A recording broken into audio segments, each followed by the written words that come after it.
recently decided that I wanted to start work on a large building project. For this project, I decided that I wanted to make a medieval village. This village is going to consist of many different builds spanning across several different videos. I may even make a download when I finish it all.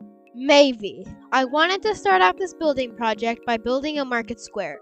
This market square is going to have two main buildings that are going to be around 35 blocks tall and approximately 13 blocks wide. In between / around these two main buildings, I'm going to be building a ton of smaller structures. All of these buildings are going to be surrounded by an open area of market stalls, etc. I'm going to start out with the exteriors, but I'm going to be building the interiors of the main buildings later on. After finishing the front of the first main building, it was time to do the sides and back. It, however, wasn't that difficult because I just had to mirror what I had already been built. I also didn't go as intense on texturing, so it ended up being pretty simple. I was also doing this part of the build on my laptop's trackpad, so I know, one of the most difficult things you can accomplish. Here's the first building, all done and dusted, completely finished, and it's time to start work on the second. I'm thinking for the second we make it a little bit shorter, but a little bit wider, so it has about the same volume in terms of size,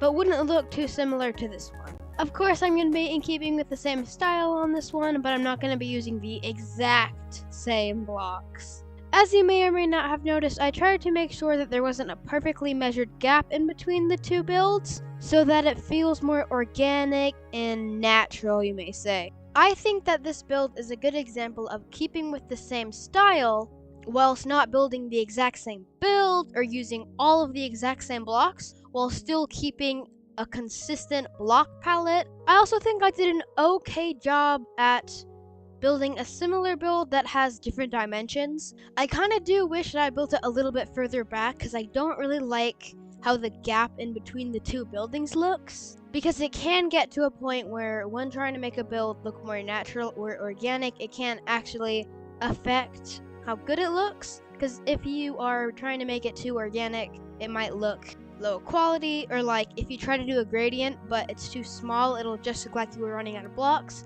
So that's something to always keep in mind whenever you're building houses like this. But overall, I think that this is a great building. I think that it works really good with the other one we built, but now it's time to move on to the smaller parts of this area. Plants all around just to make it seem more overgrown. I guess that technically doesn't make much sense for it being an active market square, but I just think it takes the build to a whole nother level, making it look way better. Alright, so we're now moving on to smaller structures. If I had to describe my plan for these, I would just say tons of tiny rustic houses overlapping. I started out with this house, which is pretty different than the other two I built. I used oak in it, which I don't normally build with oak very often, but I just haven't built a house that the majority of it is oak in a while, so I decided that that'd be fun.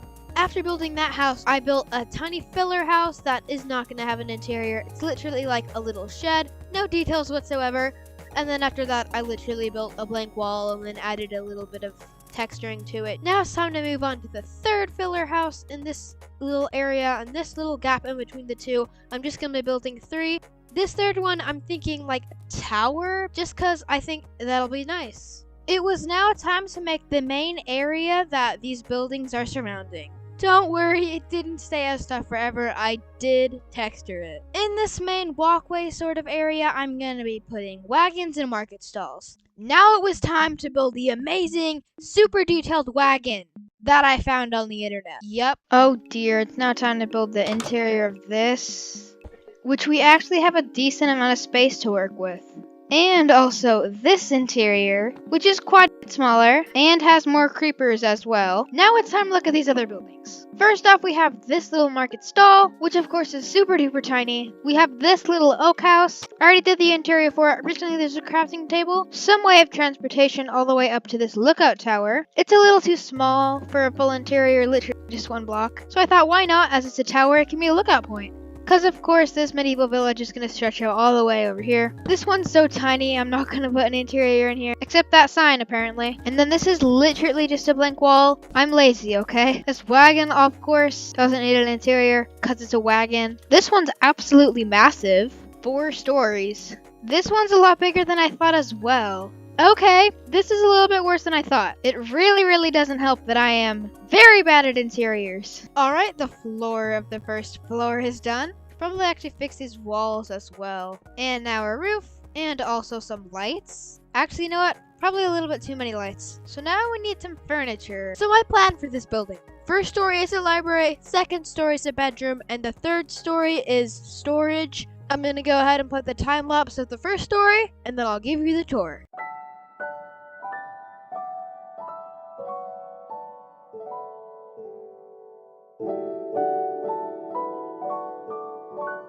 Alright, I hope you all enjoyed that. We have our little chill area with the Steve head, plants all around. This is where you'd like get your library cards, ask the librarians about stuff. You know what I mean. Fine, I'll take off the Steve head. Okay, so we have 2 more stories to go, it looks like. I'm gonna add a little backhand entrance out here. Out here being that little area behind at the back of the whole thing, which leads us into our little working area where all the librarians do their job. Alright, it's now time to head up to our next floor.